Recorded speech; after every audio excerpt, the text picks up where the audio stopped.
Hey everyone, it's Kevin with Better Bible Reading, and I'm here for another Bible review. This time, we're looking at something a little bit different from what we've seen so far this year. This is the Holy Bible Interleaved edition. It is a New King James Version Bible, and it's published by Thomas Nelson Publishers. This Bible is a hardback. It's kind of wrapped in a canvas material, kind of like a scratchy sweater type material. But it looks really nice. Let me open it up for you and let you see what you got. So right off the bat, you should be noticing something very interesting about this Bible, and that is the fact that next to every page of text, there is a blank page. This is what the Interleaved Bible is all about. It is literally a twice as thick Bible because of the fact that next to every single page you have an entire empty page for note taking. And this is the case from Genesis all the way through Revelation.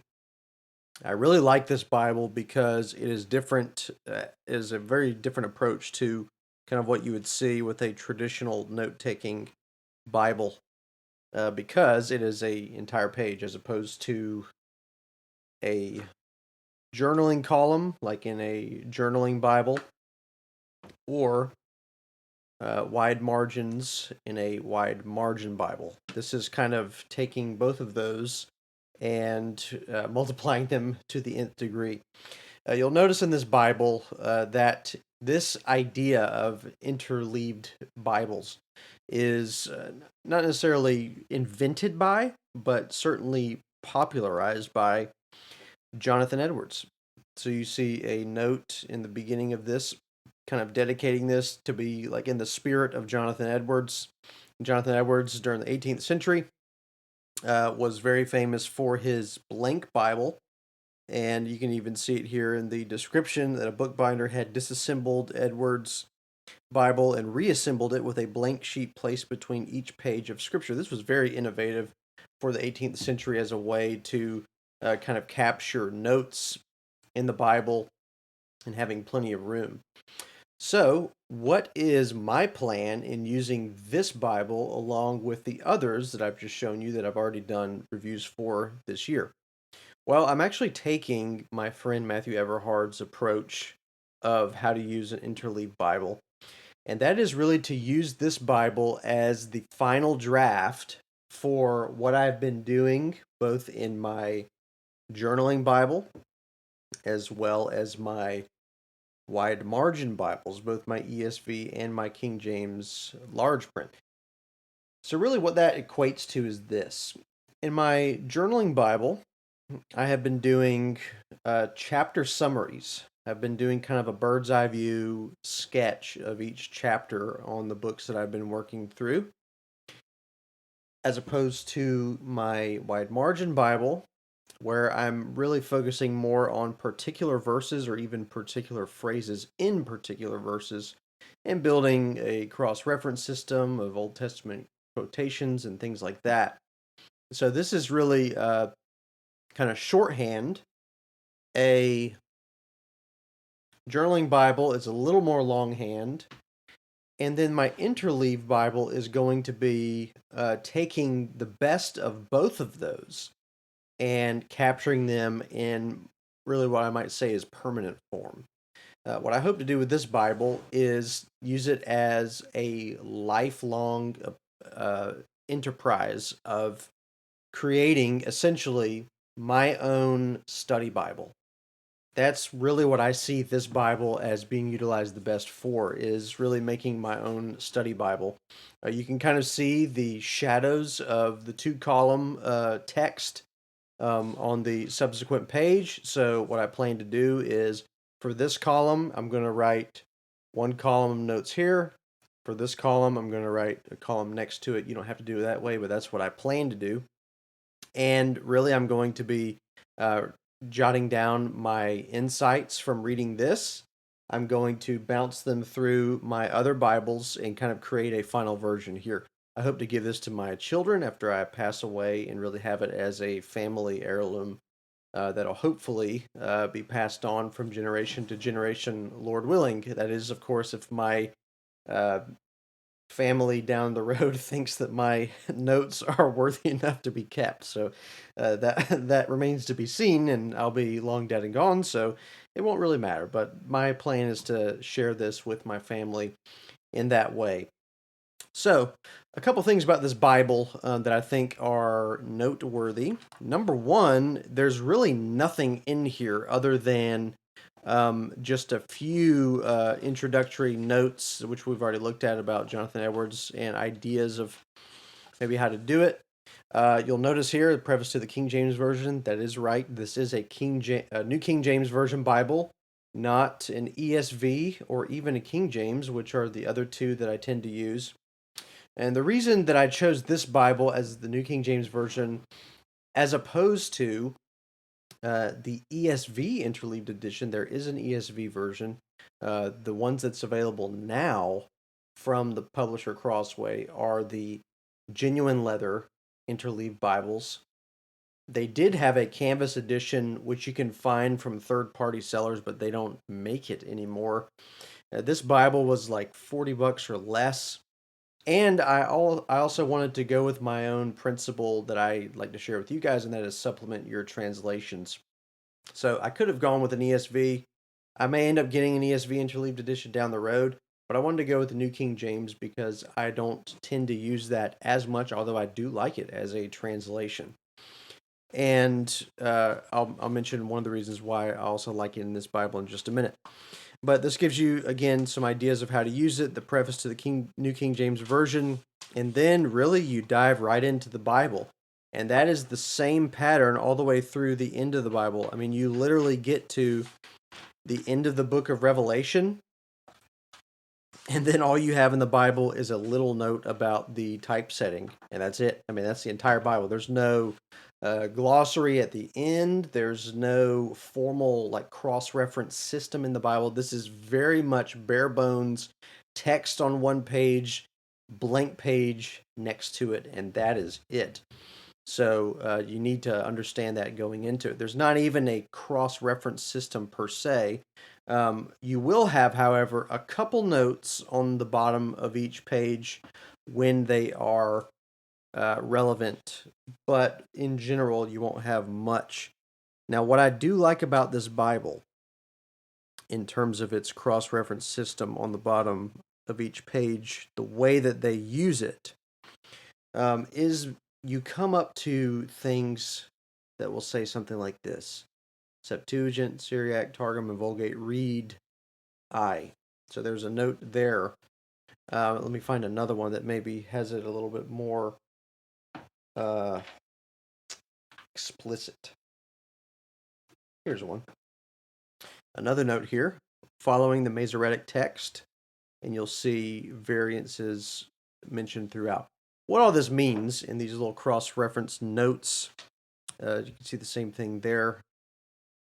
What this means is when there is a discrepancy between translation manuscripts, this New King James Version is going to mention what those are. I really appreciate that because if there's one thing that I do want to know in picking a certain translation, is to know where there might be a little bit of difference in another translation. Uh, Hopefully you understand this, but if you don't, then different Bible translations tend to use different manuscripts.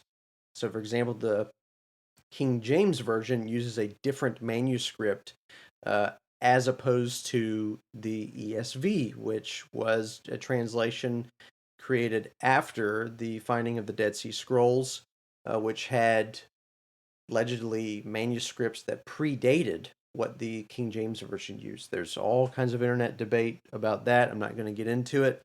But the point is, different translations use different manuscripts, so sometimes you might have a variance on a certain word. Now, the New King James Version goes to the trouble of letting you know when that occurs. And I really appreciate that because it gives you a much more informed reading experience because of it.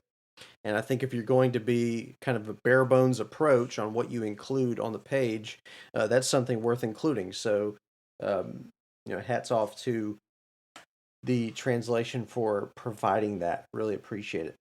So, what I'm going to do with this Bible is use this as my long game marathon approach. I literally don't even have anything written in here yet, but I wanted to make a review of it, even though I haven't even used it in action, because I wanted to give you some ideas of a both and approach instead of an either or approach.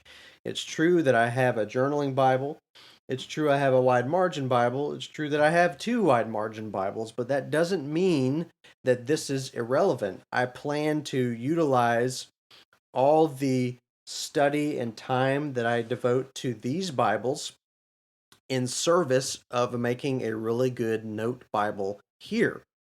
And the fact that I have really two different translations, the King James Version and the ESV in both of these, is going to now give me, by the time that I compose this, three different translations I'm using: King James, ESV, and New King James. So that's really, as I kind of bounce off all of them, going to give me notes that are taken in light of not only one translation, but three.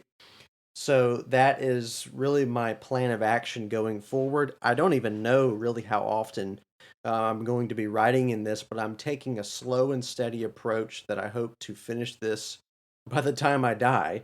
If I finish it sooner than that, I should say if I finish it much sooner than that, then I might even get another Interleaved Bible and start writing in that one as well. But hopefully, this gives you some ideas of why you might want to consider a Bible like this. One more quick note: it is pretty good in terms of readability. I find that the text size is appropriate. And just by way of comparison to like a study Bible, this is almost the exact same thickness. For example, a ESV study Bible here is almost the same dimensions. This ESV study Bible is just a little bit bigger. And then in terms of thickness, they're almost the same. So even though you got an interleaved Bible, it has twice as many pages because for all the blank pages added in there. Just know that it's really not like any different from having to carry around a study Bible. So if you can do that, then you can carry this. It's not one that you're going to have to leave on your desk per se. But readability wise, I think this one is 1 or 2 points larger in size than the ESV's Interleaved Bible, so that might be another thing to consider. They obviously don't make this, to my knowledge, in a large print edition because it already is a pretty large Bible. But the text size is bigger in this than what you'll see in the ESV, so consider it for that reason if that's going to be a deciding factor for you. Another thing, if you're somebody that likes, this doesn't make much of a difference to me, but if you're somebody that likes red text for the words of Christ, this Bible also has that. So, really, a Bible worthy to be commended to you to purchase. I'll have a link in the description if you choose to do that. And the page thickness is also good too, so it's even more thick than what I have in my wide margin Bibles or my journaling Bibles. So if you watch those videos that talk about what to consider in terms of highlighting and underlining and what pen to use, this Bible, it'll transfer to that even better because the pages are a little bit thicker. So this is the Holy Bible Interleaved Edition, New King James Version, published by Thomas Nelson. Hopefully you can see the value of using this as part of what I've been talking about in 2022, an active reading approach to the Bible, buying Bibles that seem to work very well with writing, seem to facilitate a note taking and underlining, a highlighting approach to the Bible, because that's really where we start to see a lot of information and learning kind of being captured in our minds, is when we're active in our reading of the Bible. But there's certainly room for other Bibles that you wouldn't write in, and that's what I hope to review in upcoming episodes. So stay tuned as I'll start to share some other Bibles that I have besides these kind of active reading, journaling, wide margin, and interleaved Bibles. But that'll do it for this episode. I hope that that was helpful to you. And again, this is Kevin with Better Bible Reading. I'll have some more reviews for you very soon. But until then, take care.